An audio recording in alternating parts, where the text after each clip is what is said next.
The morning sickness came without warning, as it had for weeks now, but this time Maya couldn't hide it. She had been reaching for a crumbling manuscript on the highest shelf of the Eastern Archive when the wave hit her. Nausea so violent that her vision spotted black, and her fingers lost their grip on the ladder. The fall wasn't far, perhaps 6 feet, but she landed badly, her ankle twisting beneath her as ancient pages scattered around her like dying leaves. The sound brought healer Gertrude running. Maya tried to wave her off, tried to insist she was fine, but her body betrayed her. She retched into the dust between the shelves, while the elderly healer's hands pressed against her forehead, her wrist, her abdomen. "How long?" Gertrude asked, her voice sharp with something Maya couldn't identify. "I don't... I'm not... Don't insult us both, girl. How long since your last bleeding?" Maya's throat closed. She had been so careful. 3 years of careful. 3 years of keeping her head down, of being invisible, of existing as nothing more than the quiet librarian who organized manuscripts and never met anyone's eyes. 3 years since she had fled the burning ruins of Moonvale Keep with her mother's blood still wet on her hands. 3 months, she whispered. Gertrude's intake of breath was loud in the dusty silence.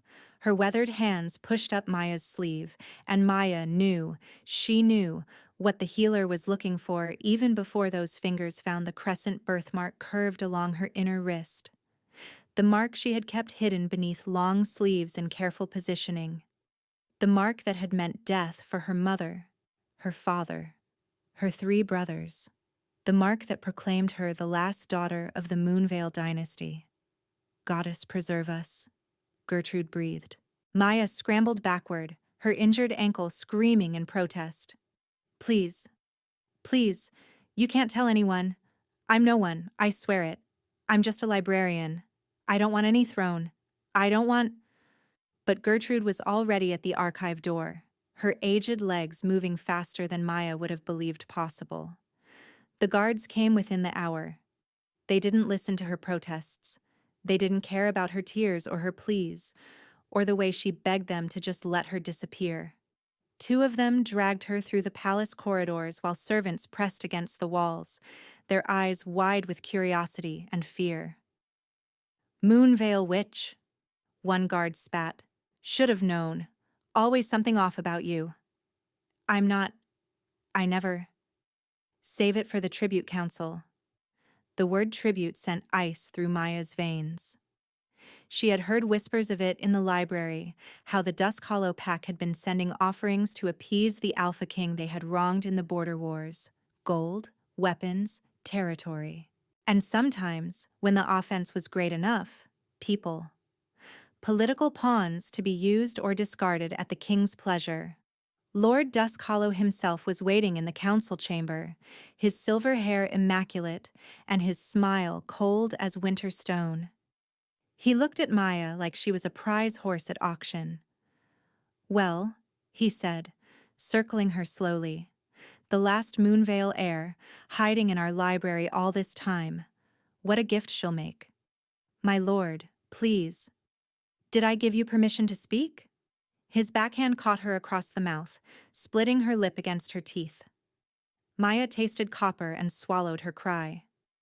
"You'll address the Alpha King with proper respect, tribute, if he lets you address him at all." They dressed her like a doll for slaughter. The white gown they forced her into was traditional tribute attire, thin silk that did nothing to hide her body's changes, the slight swell of her belly that she had been binding flat for weeks. Her hair was brushed until it gleamed and left loose around her shoulders. They scrubbed the ink stains from her fingers and painted her lips red to match the blood still drying on them. "At least she's pretty," one of the dressing servants muttered. "The king might keep her for a night before he sends her to the camps." The camps, where tributes went when they weren't deemed useful. Maya had heard enough stories to know she would rather die. But there was the child to think of now. The tiny flutter of life she had felt just last week, like butterfly wings against the inside of her ribs. A child conceived in darkness and firelight, in a single reckless night that she had tried desperately to forget. The masked ball had been 3 months ago, the one night a year when Dusk Hollow's servants were permitted to mingle with visiting nobility. Maya had worn a butterfly mask and a borrowed dress, and she had drunk wine for the first time in years, and she had danced with a stranger whose gray eyes had burned like smoke through the holes in his wolf mask. She hadn't asked his name. He hadn't asked hers. They had fallen together in an empty chamber with the music still pounding through the walls, and when she woke at dawn, he was gone. She never expected to see him again. The throne room of the Shadowfang Palace was vast enough to swallow her entirely. Maya stumbled when the guards shoved her through the doors, her injured ankle nearly buckling. Hundreds of eyes turned toward her, courtiers in silk and velvet, warriors in ceremonial armor, servants pressed against the walls with downcast gazes. The Dusk Hollow delegation stood at the front, Lord Dusk Hollow himself presenting her like a gift wrapped in white silk. But Maya's attention caught and held on only one figure. The Alpha King sat upon a throne of black stone and silver, his powerful frame dominating the space around him. His dark hair fell in waves to his shoulders. His jaw was sharp enough to cut glass, his shoulders broad beneath a coat of midnight blue. His eyes were gray as smoke, gray as the eyes of the stranger she had kissed in the dark. No, Maya thought, her heart seizing in her chest. It's impossible. It can't be. And then King Tobias Shadowfang inhaled sharply, his nostrils flaring, and his gray eyes bled to molten gold. The mate bond hit her like a physical blow. Heat exploded through Maya's chest, spreading outward through her veins until her entire body burned with it. Her wolf, dormant for so long she had almost forgotten what it felt like, howled inside her mind, straining toward the man on the throne with desperate, aching recognition. Mate, her wolf sang. Mate, mate, mate. Tobias rose from his throne in one fluid motion, a low growl rumbling from his chest that silenced every whisper in the hall. His golden eyes never left her face. She could see his control fraying at the edges, could see the predator in him fighting to break free. Everyone out. His voice came rough, barely leashed. Now. The court scattered. Lord Dusk Hollow tried to protest. Your Majesty, the tribute presentation is traditional. We must discuss. I set out. The command crashed over them like a wave, heavy with alpha authority. Even Maya felt her knees try to buckle, and the bond wasn't forcing her to obey. The Dusk Hollow Lord paled and retreated with the others, the throne room doors slamming shut behind him. Silence fell. Tobias descended the steps from his throne slowly, each footfall deliberate, his golden gaze pinning her in place. Maya's heart hammered against her ribs, her ankle throbbed, her wolf pressed forward until she could barely breathe around the longing. He stopped 3 feet from her, close enough that she could smell him, pine and musk and something darker. Something that made her wolf keen with want. You, he said, his voice a ragged whisper. The woman from the ball. Maya's throat worked. You remember. I've been searching for you for 3 months. His hand rose, trembling slightly, and his fingers brushed her cheek with impossible gentleness. The touch sent fire racing down her spine. My mate. You're my mate. And then his gaze dropped to her belly, to the slight swell visible through the thin silk, and his golden eyes went wide. The silence stretched between them, heavy with the weight of revelation. Maya watched Tobias's golden eyes trace the curve of her belly, watched the understanding dawn across his sharp features, like sunrise breaking over mountain peaks. His hand still hovered near her cheek, trembling with restraint she hadn't expected from a man rumored to be ruthless. The child, he said, his voice rough as gravel. It's mine. It wasn't a question. The bond between them pulsed with certainty, with the undeniable truth that sang through her blood and his in equal measure. Maya's wolf pressed against her ribs, desperate to close the distance between them, to bury herself in his scent and never emerge. Yes. The word came out barely louder than a breath. I didn't know who you were. At the ball I thought you were just a stranger. His laugh was hollow, edged with something that might have been wonder or might have been despair. I wore the mask because I wanted one night without being king. One night where someone might want me for me, not for my crown. Maya's throat tightened. She understood that longing better than he could possibly know. 3 years of being no one, of existing in the shadows of dusty archives, of pretending she had no past and no future beyond the next manuscript to be catalogued. And I wore mine because I wanted one night of being someone, she whispered. Someone who wasn't hiding, someone who wasn't afraid. Tobias's hand finally made contact with her cheek, his palm warm and calloused against her skin. The touch sent warmth flooding through her veins, pooling in her chest until she felt she might burst from the pressure of it. Her wolf keened with satisfaction, with the bone-deep rightness of her mate's skin against hers. You're still afraid, he observed, his thumb tracing the curve of her cheekbone. I can smell it on you. Fear and something else. Something sweeter. Maya's breath caught. She was afraid. Terrified, in fact.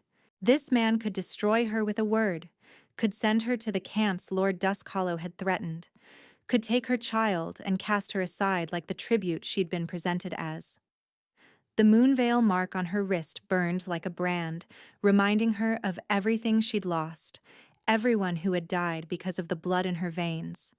But beneath the fear, her wolf recognized something else entirely. Safety. Home. The end of running. I've spent 3 years being afraid, she admitted. It's become as natural as breathing. Tell me. His voice dropped lower, intimate in the vast emptiness of the throne room. Tell me what you're afraid of right now, in this moment. Maya swallowed hard.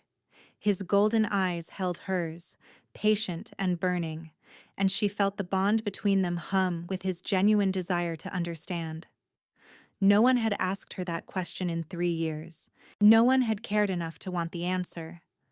I'm afraid you'll discover what I am and have me executed, she said, the words tumbling out before she could stop them. I'm afraid for my child, our child, because Moonveil blood has been a death sentence since before I was born. I'm afraid that the mate bond is just another cage, prettier than the ones I've known, but a cage nonetheless. Something shifted in Tobias's expression.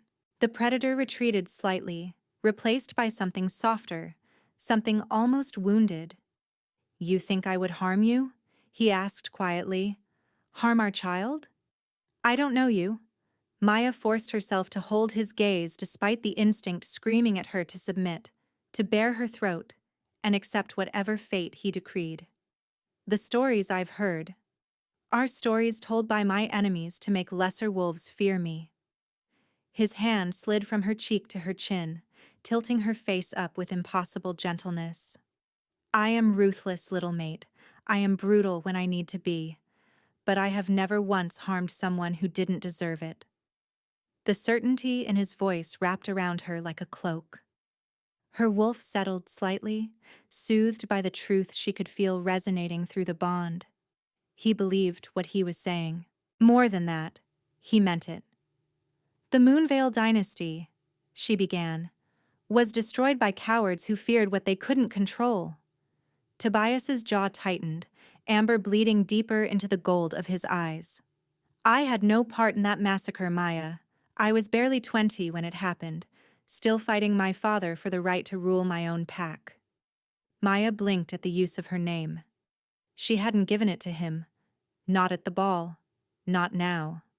The realization must have shown on her face because his lips curved into something almost resembling a smile. You think I haven't torn this kingdom apart looking for the woman who vanished from my bed 3 months ago? I know everything about you, little mate.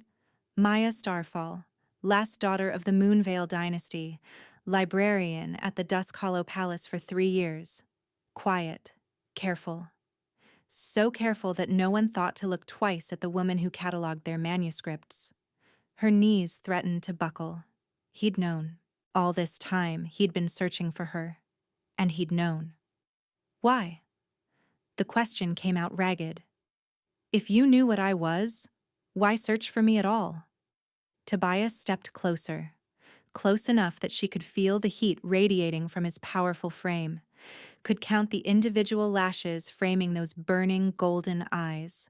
His scent wrapped around her, pine and musk, and the darker note she still couldn't name, and her wolf surged forward with desperate longing. Because you are my mate, he growled, the word reverberating through her bones. Because one night with you ruined me for anyone else. Because I have spent 3 months dreaming of gray eyes behind a butterfly mask, and I was starting to think I'd invented you entirely. The raw honesty in his voice cracked something open inside her. A wall she hadn't known she'd built began to crumble, brick by brick, leaving her exposed and trembling in its wake. I'm pregnant, she whispered, as if he hadn't already noticed. I'm carrying your heir, and I didn't even know your name. You know it now. His forehead dropped to rest against hers, their breath mingling in the space between them. And you will never again wonder if you're alone, Maya. Never again hide in dusty archives, hoping no one notices you exist. You are my mate, my queen. And anyone who tries to harm you or our child will learn exactly why they call me the ruthless king. Tears pricked at Maya's eyes. She hadn't cried since the night Moonvale burned, since she'd held her mother's hand and watched the light fade from familiar eyes. But something about his words, about the absolute conviction in them, threatened to undo 3 years of carefully constructed numbness. I don't... She had to stop, to breathe through the tightness in her chest. I don't know how to do this. I don't know how to be a queen or a mate, or anything other than invisible. Tobias pulled back just enough to meet her eyes, his golden gaze soft with understanding she hadn't expected. Then we learn together, he said simply. Starting now. He stepped back, and the loss of his warmth made her wolf whine in protest. But he didn't leave. Instead, he shrugged out of his midnight blue coat and draped it around her shoulders, enveloping her in his scent. Your ankle is injured, he observed, his eyes dropping to where she still favored her left leg. The fall in the archives? Maya nodded, startled that he knew about that too. Come. He offered his hand, palm up, waiting, not demanding. The Queen's chambers are prepared. They've been waiting for my mate since before I took the throne. Tonight, you rest. Tomorrow, we discuss what comes next. The Queen's chambers? Maya stared at his outstretched hand like it might bite her. Shouldn't I? Won't you? Understanding softened his harsh features. You are my mate, Maya, not my prisoner. The chambers have a lock, and only you will possess the key. When you're ready for more, if you're ready for more, that will be your choice. Not mine. The words shouldn't have meant so much. She had been property for hours now, traded and dressed and presented like cattle. The idea that this man, this king who could take whatever he wanted, was offering her choice made her head spin. Slowly, hardly daring to believe it, she placed her hand in his. His fingers closed around hers, warm and solid and impossibly gentle. The bond between them purred with satisfaction, and Maya felt something in her chest loosen for the first time in years. The Queen's chambers were beautiful beyond anything Maya had imagined. Rich tapestries covered the walls, depicting wolves running beneath silver moons. The bed was enormous, draped in silk the color of midnight, and a fire crackled cheerfully in a hearth large enough to roast an ox. But what caught Maya's attention was the window. Floor-to-ceiling glass that looked out over moonlit gardens, the view so stunning it stole her breath. The key. Tobias pressed a small iron key into her palm, his fingers lingering against hers for just a moment. Lock the door behind me. Open it only when you wish. Maya curled her fingers around the cold metal, her throat tight. Where will you sleep? Something flickered in his golden eyes. Amusement, perhaps. Or maybe longing. That's not your concern tonight. Rest. Eat. He gestured to a table laden with food she hadn't noticed. If you need anything, there's a pull cord beside the bed that summons servants. He turned to leave, and Maya's wolf howled in protest.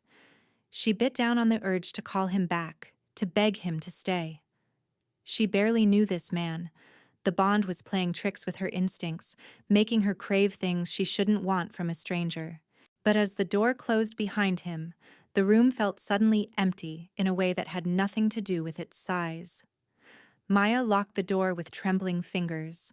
Then she crossed to the bed and sat on its edge, still wrapped in Tobias's coat, breathing in his scent while her wolf keened with loneliness.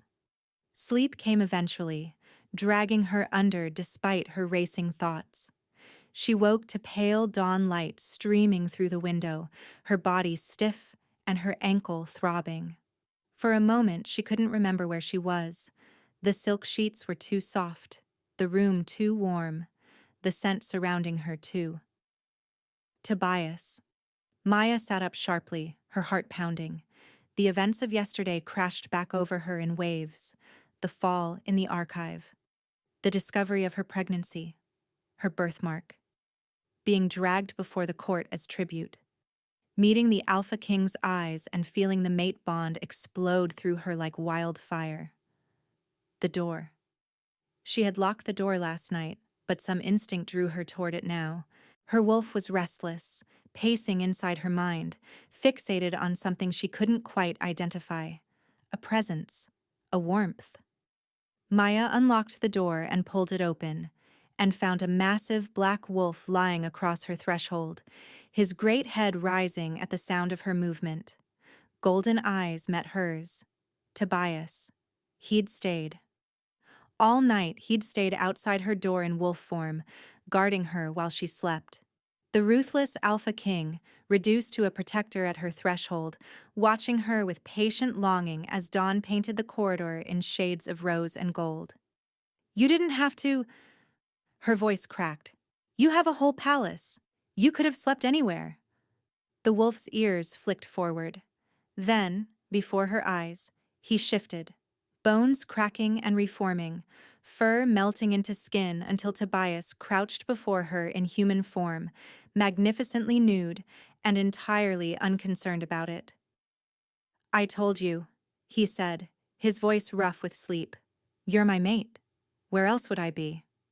Maya's cheeks flamed. She should look away from the expanse of muscled chest, from the powerful lines of his body, but the heat spreading through her had nothing to do with embarrassment, and everything to do with the bond singing between them. Inside, perhaps? She managed weakly. With an actual bed? Something like a smile curved his lips. You weren't ready for that, so I waited. Such simple words. Such an impossibly simple truth. He had wanted to be near her, so he had stayed. But he had respected the boundaries she'd set, had literally slept on stone rather than push for more than she could give. Maya's heart cracked open a little further. Thank you, she whispered. Tobias rose to his full height. Goddess, he was tall, towering over her in a way that should have been threatening but somehow felt protective instead, and nodded once. I'll dress and return. We have much to discuss, and I want my healers to examine your ankle. He paused, his golden eyes searching her face. But first, are you well? Did you sleep? The concern in his voice was genuine. Maya could feel it through the bond, could sense his worry for her wrapped around his consciousness like a second skin. I slept, she admitted. Better than I have in months. His expression softened with something that looked dangerously like tenderness. Then he turned and walked down the corridor, apparently unbothered by his nakedness, leaving Maya standing in her doorway, with her heart racing and her wolf practically purring with satisfaction. The morning passed in a blur. Healers came to examine her ankle, pronouncing it sprained, but not broken. They brought her tea for the morning sickness and asked gentle questions about her pregnancy that made her cheeks burn. Through it all, servants bustled around her, bringing fresh clothes, drawing a bath, laying out breakfast, and Maya felt increasingly like a doll being prepared for display. It wasn't until midday that she emerged from the queen's chambers, dressed in a gown of deep blue that one of the servants had selected for her. The throne room was full again. Maya froze in the doorway, her stomach dropping at the sight of so many eyes. Courtiers filled the space, their whispers buzzing like angry bees, and she could feel the weight of their judgment pressing against her skin. "The tribute from Dusk Hollow," someone murmured nearby. "Imagine thinking you could rise so high." "Tribute whore," another voice added louder. As if a librarian could ever be queen. Heat flooded Maya's face. She started to back away, to flee to the safety of her chambers. And then Tobias was beside her, appearing so quickly she hadn't even seen him move. His hand found the small of her back, warm and grounding, and his golden eyes swept the crowd with predatory intensity. "Would someone like to repeat what they just said?" His voice carried across the throne room, sharp as a blade. "I would very much like to know who in my court dares insult my fated mate." Silence fell like a hammer. "She is not a tribute," Tobias continued, each word deliberate and deadly. "She is not a gift from Dusk Hollow to be used and discarded. She is Maya Starfall, my true mate recognized by the bond itself, and she carries my heir in her womb." Gasps rippled through the crowd. Maya felt the blood drain from her face.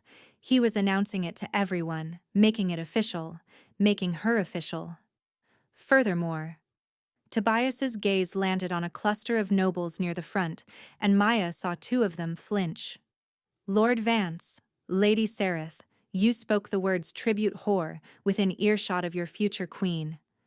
Consider yourselves stripped of your titles effective immediately." "Your Majesty," Lord Vance sputtered, his face going crimson. "You can't possibly, over a few careless words." I have." Tobias's smile was all teeth. "Anyone else who wishes to test my patience is welcome to try. But know this, every wolf in this kingdom will soon bow to Maya as my Luna, my mate, my queen. Disrespect her, and you disrespect me, and I think we all remember what happened to the last person who disrespected me." The threat hung in the air like smoke. When no one else spoke, Tobias guided Maya forward, his hand never leaving her back. She felt the eyes on her, felt the whispers dying before they could fully form, and for the first time in 3 years, she didn't want to disappear. He was protecting her. This ruthless king who could have done anything he wanted with her was instead standing before his entire court, declaring her his equal and destroying anyone who suggested otherwise. Maybe, just maybe, the cage she'd feared was actually a shelter. And maybe the man holding her wasn't a captor at all. The warmth of Tobias's hand against her back lingered even after he guided her to a seat near the dais. Maya watched him take his throne, watched the way the courtiers scattered before his gaze like leaves before a storm, and tried to calm the frantic beating of her heart. She wasn't safe. She knew that. One declaration didn't erase 3 years of hiding, didn't erase the crescent mark on her wrist that meant death to anyone who recognized it. But for this single, suspended moment, she let herself breathe. The court session that followed was a blur of petitions and disputes, border conflicts and trade agreements. Maya sat quietly, observing, cataloging information the way she'd once cataloged manuscripts. She noticed which nobles met Tobias's eyes and which looked away. She noticed which ones glanced at her with curiosity versus barely concealed hostility. And she noticed the woman standing at the edge of the dais, her posture rigid with fury she was barely managing to contain. Lady Zara Thornwood was beautiful in the way a winter storm was beautiful, Pale skin, silver blonde hair swept into an elaborate arrangement, ice blue eyes that held no warmth whatsoever. She wore emerald green that made her look like a jewel, and her fingers kept drifting to a pendant at her throat in a gesture that might have been unconscious. Maya recognized the pendant. It bore the crest of House Thornwood, one of the oldest families in the Shadowfang court. And if the rumors she'd heard during her years in the Dusk Hollow Library were true, Lady Zara had been promised to the Alpha King for nearly 5 years. Their eyes met across the throne room. The hatred in Zara's gaze was so pure, so concentrated, that Maya felt it like a physical blow. Her wolf bristled, pressing against her skin in warning, and she had to force herself not to look away. Something ancient in her blood whispered that showing fear to this woman would be a fatal mistake. Zara smiled. It was the kind of smile that promised suffering, delivered with the practiced grace of someone who had spent a lifetime perfecting the art of cruelty beneath a beautiful mask. Then she turned away, moving through the crowd with fluid elegance, and Maya's stomach clenched with a dread that had nothing to do with morning sickness. When the session ended and the courtiers began filing out, Tobias appeared at her side. His hand found hers, and the contact sent warmth racing up her arm. "You're pale," he said quietly. "Did someone—" "No." Maya shook her head, forcing her features into something resembling calm. "I'm just tired. The healer said I should rest." It wasn't entirely a lie. But as Tobias guided her from the throne room, she couldn't help glancing back. Lady Zara stood near a pillar, watching them go, and her smile had only grown wider. The next 2 days passed in a strange rhythm of tension and unexpected comfort. Maya spent her mornings in the palace library, smaller than Dusk Hollow's archives but better organized, trying to establish some routine amid the chaos her life had become. She spent her afternoons receiving visitors, mostly healers monitoring her pregnancy, and servants asking endless questions about her preferences. And she spent her evenings with Tobias. He was patient with her in a way that continued to surprise her. Each night he walked her to her chambers, and each night he shifted into his wolf form to sleep outside her door. She'd stopped peeking out at dawn. She knew what she'd find.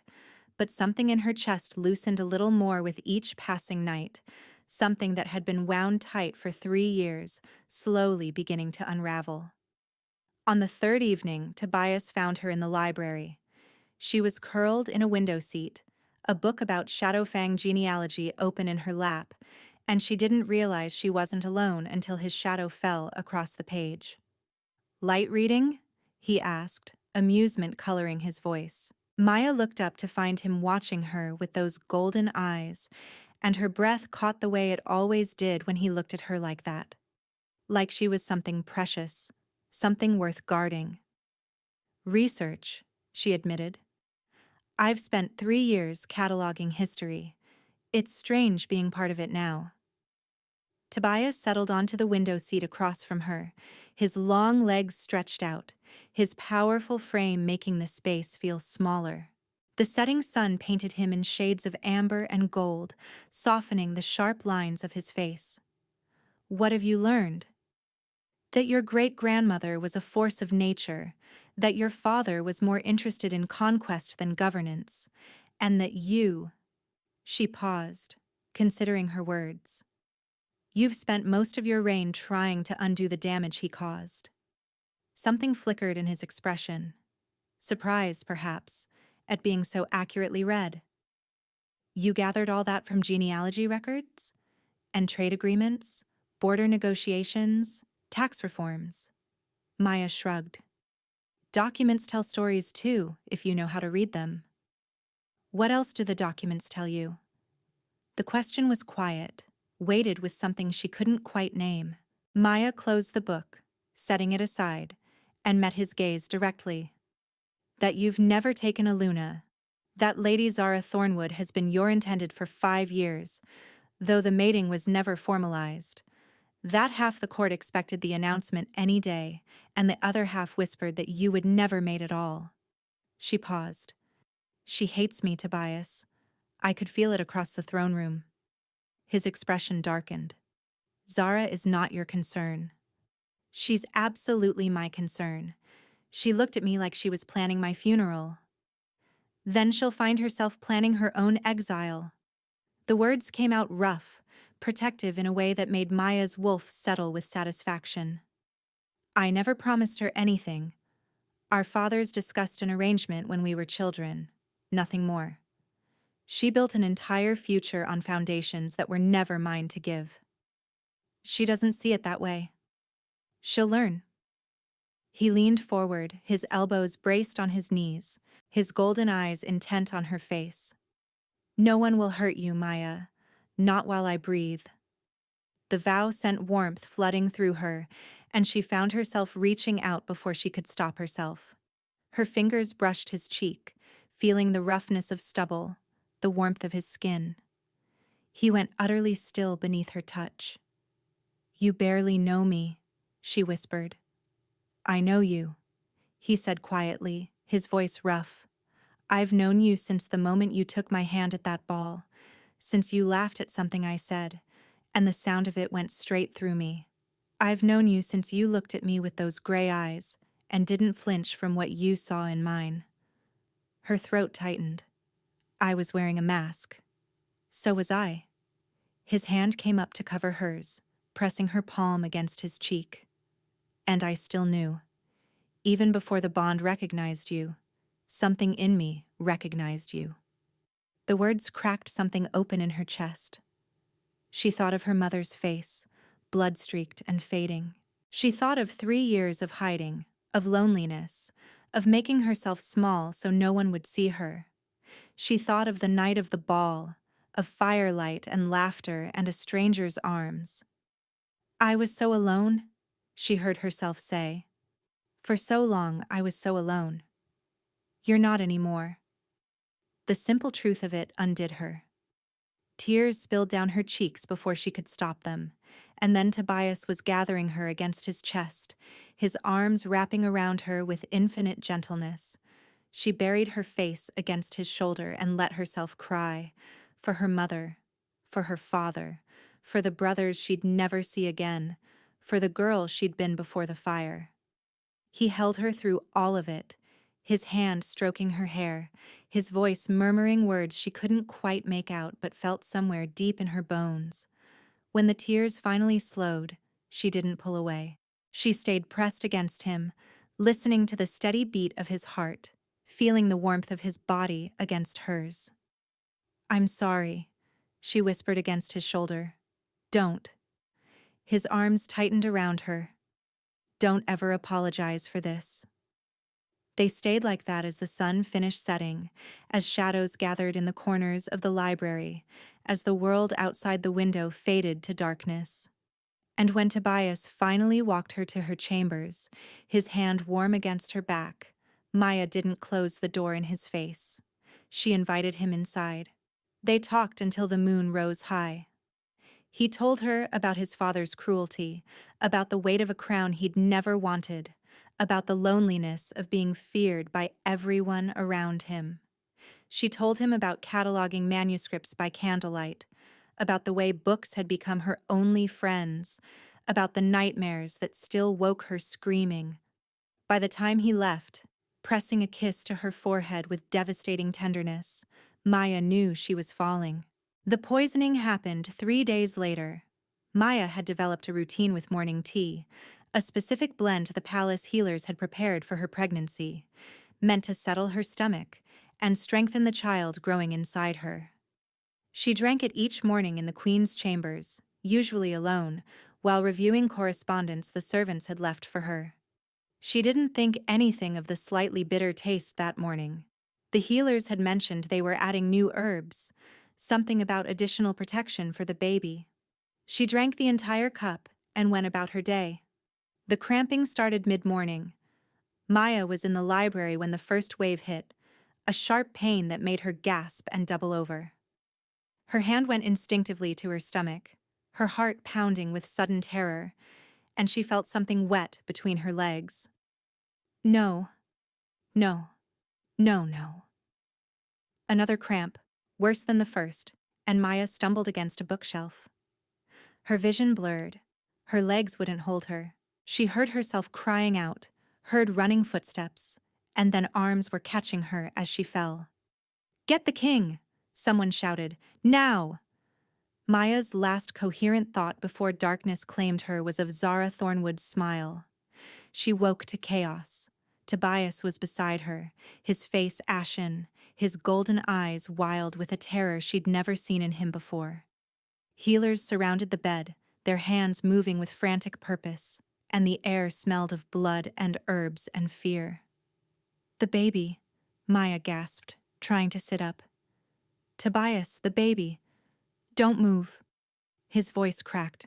"Please, love, don't move." Love. He'd called her love. Even through the haze of pain and terror, she registered it. "She was poisoned," one of the healers said, her voice grim. "Wolfsbane, mixed with something else. We're working on a countermeasure, but the damage to the child. Save them both." Tobias's voice was barely recognizable, raw with desperation. "Whatever it takes. Save them both." "We're trying, Your Majesty, but—" Maya's hand found Tobias's, squeezing with all the strength she had left. "The tea," she whispered. "This morning's tea. It tasted wrong." Something shifted in Tobias's expression. The terror didn't fade, but it was joined by something else. A rage so profound, so absolute, that even the healers flinched away from him. "Find out who touched that tea," he said, his voice deadly calm. "And bring them to me alive." The hours that followed blurred together in a haze of pain and terror and desperate hope. The healers worked through the night, using every remedy they knew, and Maya clung to consciousness through sheer force of will. She would not let Zara win. She would not let the last piece of her family die inside her. By dawn, the bleeding had stopped. The baby's heartbeat, faint but steady, still echoed through the healer's listening device. Maya wept with relief, and Tobias held her so tightly she could barely breathe, his face buried in her hair, his shoulders shaking with silent sobs. "She's still fighting," Maya whispered.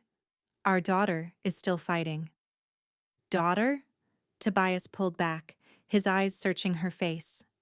"I don't know. I just—" She pressed a hand to her stomach, where she could feel the tiny flutter of life that had almost been extinguished. "I feel like it's a girl." A guard appeared in the doorway, his face pale. "Your Majesty, we've traced the poison. The servant who delivered the Queen's tea confessed under interrogation. She was paid by Lady Zara Thornwood." Tobias went very, very still. "Where is she?" His voice was ice. "She fled the palace when she heard the Queen survived. We've sent trackers, but—" "Find her!" Tobias rose from the bed, his entire body vibrating with barely contained violence. "Find her and bring her before the court. She will answer for what she's done." He turned back to Maya, and beneath the rage, she saw the man who had slept outside her door, who had held her while she cried, who had called her love like it was the only word that mattered. "Rest," he said, pressing a kiss to her forehead. "I'll handle this." But as the door closed behind him, Maya knew with crystal clarity that when Zara Thornwood was found, she would have to be the one to face her. This wasn't about Tobias's rage or his crown. This was about the woman who had tried to murder her child, and Maya Starfall, last daughter of Moonvale, would make her pay. They found Zara 3 days later. Maya had spent those days recovering, regaining her strength while the trackers scoured the kingdom. Tobias rarely left her side, his presence a constant warmth against the cold fear that still lingered in her chest. But when the messenger arrived with news that Zara had been captured attempting to cross into hostile territory, Maya knew what she had to do. "The court assembles in 1 hour," Tobias said, his jaw tight. "I'll have her brought before them. She'll face judgment for what she did to you." Maya pushed herself up from the pillows, her hand resting on the swell of her belly where their daughter still fought, still grew, still lived, despite everything Zara had done. I need to be there. Maya, she tried to kill our child. Her voice didn't waver. I will not hide in these chambers while someone else speaks for me. I will not be the trembling victim she hoped to create. Something shifted in Tobias's golden eyes. Surprise, perhaps, and beneath it, a fierce pride that made warmth bloom in her chest. He studied her for a long moment, then slowly nodded. Then we face her together. The throne room was packed when they arrived. Nobles pressed against the walls, their whispers falling silent as Maya entered on Tobias's arm.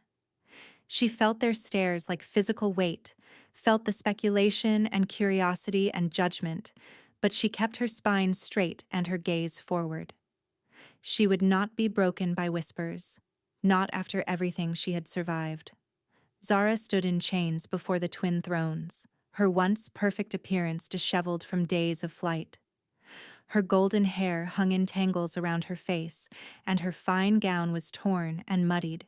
But her eyes still burned with the same cold hatred Maya had seen at that first court session.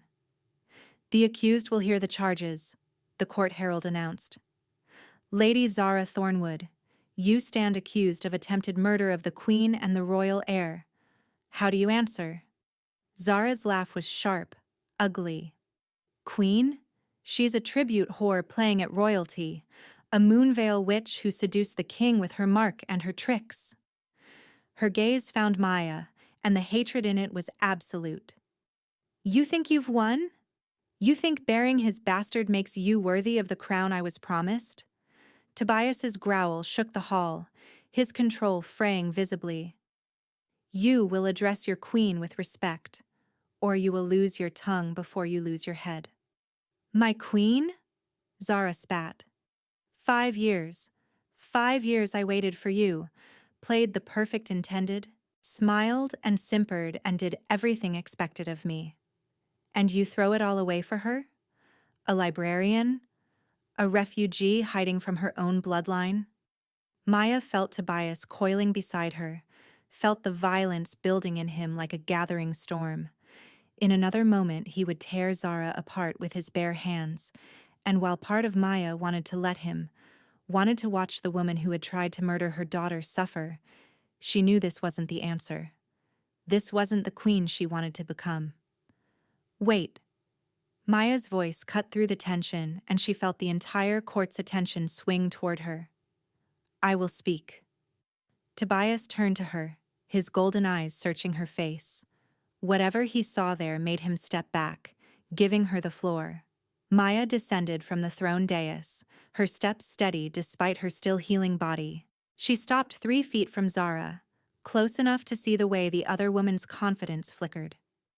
"You call me a Moonvale witch," Maya said quietly. "You meant it as an insult. But do you know what the Moonvale bloodline actually carries?" Zara's sneer wavered. "Fairy tales. Your dynasty was destroyed for good reason. My dynasty was destroyed by cowards who feared what they couldn't control." Maya felt something stirring inside her, something ancient and powerful that she had suppressed for 3 years, terrified of what it might mean, but she wasn't hiding anymore. "The Moonvale gift is truth. We can compel it from any wolf who hears our voice." The whispers started immediately, spreading through the court like wildfire. Maya heard the words impossible and legend and it can't be. But she kept her focus on Zara's face, watching the color drain from it. "You're lying," Zara said, but her voice shook. "That power died with your mother. My mother taught me to hide it, to never use it, never reveal it, because people would fear me if they knew." Maya felt warmth building in her chest, spreading through her veins like liquid fire. "But I'm done hiding. I'm done being afraid of what I am." She took another step forward, and her voice resonated with something beyond ordinary speech, something that made the very air vibrate with ancient authority. "Speak your truth, Zara Thornwood." Zara's face contorted in horror. Maya could see her fighting it, see the tendons standing out in her neck as she struggled against the compulsion, But the Moonveil gift was older than resistance, older than will. Words began spilling from Zara's unwilling lips. "I poisoned her tea," Zara gasped, her eyes wild with terror. "I paid the servant 300 gold pieces to add wolfsbane and bleeding root to the morning blend. I wanted the child dead. I wanted her dead, but failing that, I wanted her broken. I wanted her to lose the bastard she carries so Tobias would see she was unworthy of bearing royal heirs." "What else?" Maya pressed, feeling the power pulse through her like a heartbeat. "Tell them everything." "I hired the assassin who loosened the library ladder 6 days ago. I wanted her to fall, to miscarry, to die if possible. When that failed, I turned to poison." Tears streamed down Zara's face, but still the words kept coming. "I spread rumors about her. I told Lord Vance and Lady Serath to whisper tribute whore where she could hear. I wanted her to feel worthless, to feel unwelcome, to run back to wherever she came from and leave my throne empty for me." The court had gone utterly silent. Maya could feel their shock, their horror, their dawning respect as they watched the truth pour from Zara's lips. "And my child?" Maya asked softly. "Tell them what you intended for my daughter." Zara's face twisted with hatred even as the compelled words escaped her. "I wanted the bastard to die in her womb. I wanted it to rot inside her, to poison her blood, to kill them both if possible. And if it survived, I would have found another way. I would have never stopped trying to eliminate your Moonveil bloodline from the Shadowfang throne." The confession echoed through the silent hall. Tobias stepped forward, his golden eyes blazing with barely contained fury. "The punishment for attempted murder of a queen and heir is death." But Maya raised her hand, stopping him. "No." He turned to her, confusion warring with rage in his expression. "Maya, she tried to kill our child. I know what she did." Maya met his gaze steadily. "But I will not begin my reign with blood. The Moonveil dynasty was destroyed by violence, by fear, by people who answered every threat with death. I choose differently."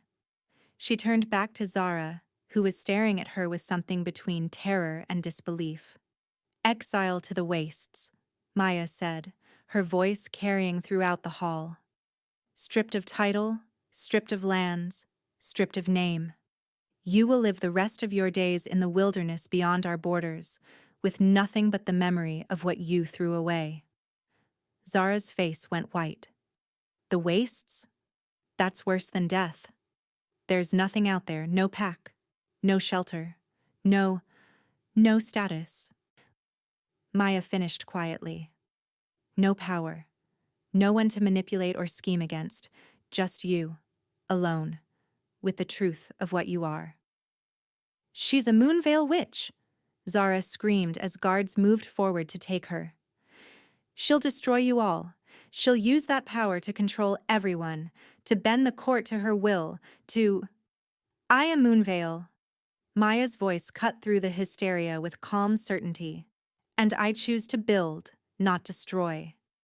The guards dragged Zara away, her screams echoing through the hall until the great doors slammed shut behind her. Silence held for 3 heartbeats. Then Tobias crossed to Maya and took her hands in his golden eyes soft with something that made her heart stutter. "My queen," he said, loud enough for the entire court to hear, and knelt before her. The court followed. Every noble, every warrior, every servant pressed against the walls. All of them knelt as one, acknowledging what Maya had proven beyond any doubt. She was not a tribute. She was not a victim. She was their Luna Queen. That night, Tobias led her not to the Queen's chambers, but to his own. The king's suite was massive, dominated by a bed large enough for a wolf to stretch out in any direction. Moonlight poured through tall windows, casting silver patterns across the dark furs and rich fabrics. But Maya barely noticed the surroundings. All she could see was Tobias. He stood before her with none of the armor he wore for the court. No crown, no formal coat, no mask of kingly authority. Just a man looking at his mate with a vulnerability that took her breath away. "You are magnificent today," he said softly. "I've never seen anything like it." I was terrified. Maya's laugh was shaky. "I didn't know if the power would work. I've never used it before. My mother made me promise never to try. But you did anyway. For our daughter." His hand came up to cup her cheek. "For justice. For the kind of queen you want to be." She leaned into his touch. "I want to be the queen who chooses mercy when she can afford it. Who uses power to protect, not to punish." "You already are." He kissed her then, slow and deep, and she felt the mate bond singing between them like a living thing. 3 months of longing, 3 days of terror, 3 years of loneliness. All of it fell away until there was nothing left but this moment, this man, this connection that transcended everything she had ever known. When they broke apart, both breathing hard, Tobias rested his forehead against hers. "I want to mark you," he whispered. "I want everyone to know you're mine.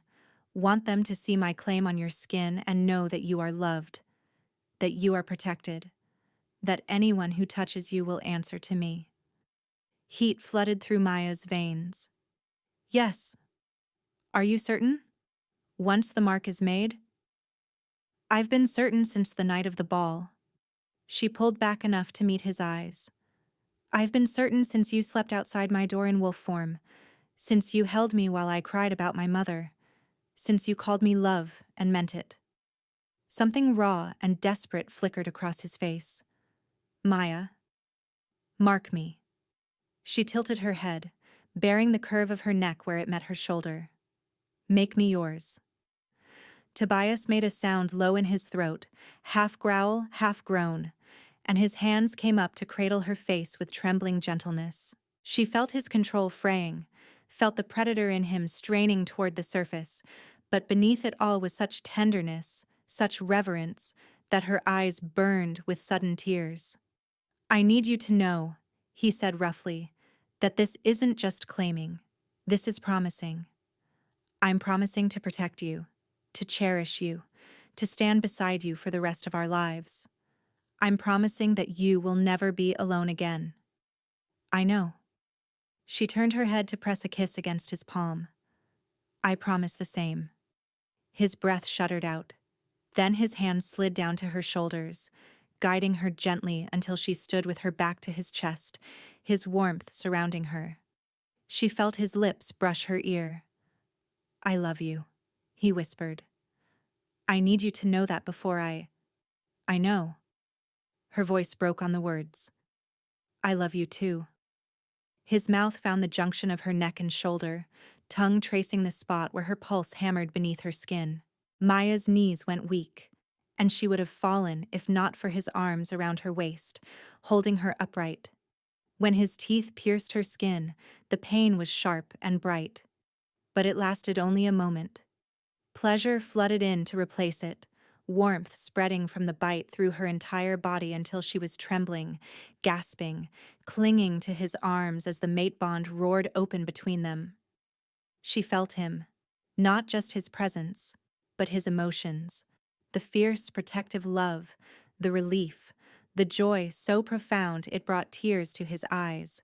She felt 3 decades of loneliness dissolving, felt the walls he had built around himself crumbling to dust, felt the moment he let her all the way in. His tongue laved over the mark, sealing it, and Maya sagged against him. "Mine," he breathed against her bleeding skin. "My mate. My queen." But she wasn't finished. She turned in his arms, her gray eyes meeting his gold, and pressed her palm against his chest. "My turn." Tobias went still. "Maya, you don't have to." "I want to." She pushed gently, and he moved with her, sitting on the edge of the bed as she stood before him. "You gave me everything. Your protection, your name, your heart. I want to give you the same." She watched his throat work as he swallowed. Then, slowly, deliberately, the Alpha King bared his throat to her. The submission in the gesture stole her breath. This man who commanded armies, who ruled kingdoms, who made courtiers tremble with a single word, he was offering her his most vulnerable place without hesitation. Maya leaned in, her lips brushing the junction of his neck and shoulder. She felt his pulse racing beneath her mouth, felt the fine tremor running through his powerful frame. "My king," she whispered against his skin. "My mate." And she bit down. He groaned her name like a prayer as her teeth sank in, as his blood touched her tongue. Copper and power and something uniquely him that she would recognize anywhere. The bond blazed brighter, their souls merging until she couldn't tell where she ended and he began. She felt his joy, his disbelief that something this perfect could be real. She felt the darkness he carried, the weight of his father's cruelty, the loneliness of his crown, and she wrapped herself around it, offering comfort without words.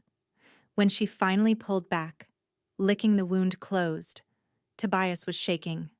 "Yours," he rasped, pulling her down into his lap, holding her so tightly she could barely breathe. "Always yours, my queen." They stayed like that as the moon traced its path across the sky, wrapped in each other, the bond humming between them like a song. Maya pressed her hand to her stomach, where their daughter's heartbeat echoed strong and steady.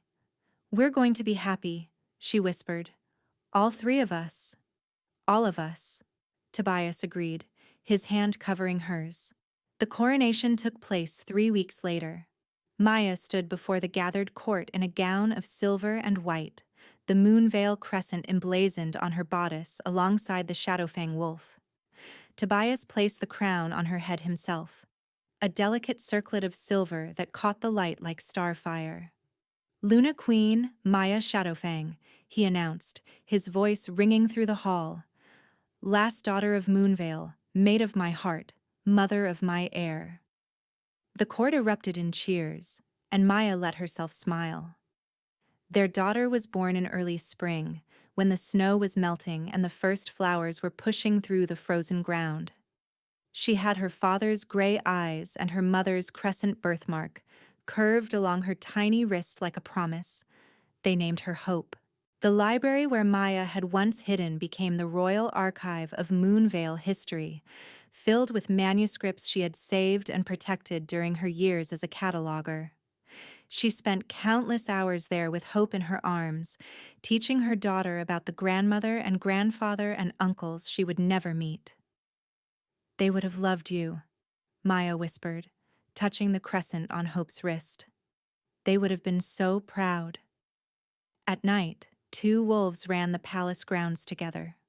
One massive and black as midnight, the other smaller and silver as moonlight. They chased each other through the gardens, played in the snow, howled at the moon until the servants smiled and shook their heads. "The ruthless king," they said, reduced to chasing his librarian queen like a lovesick pup.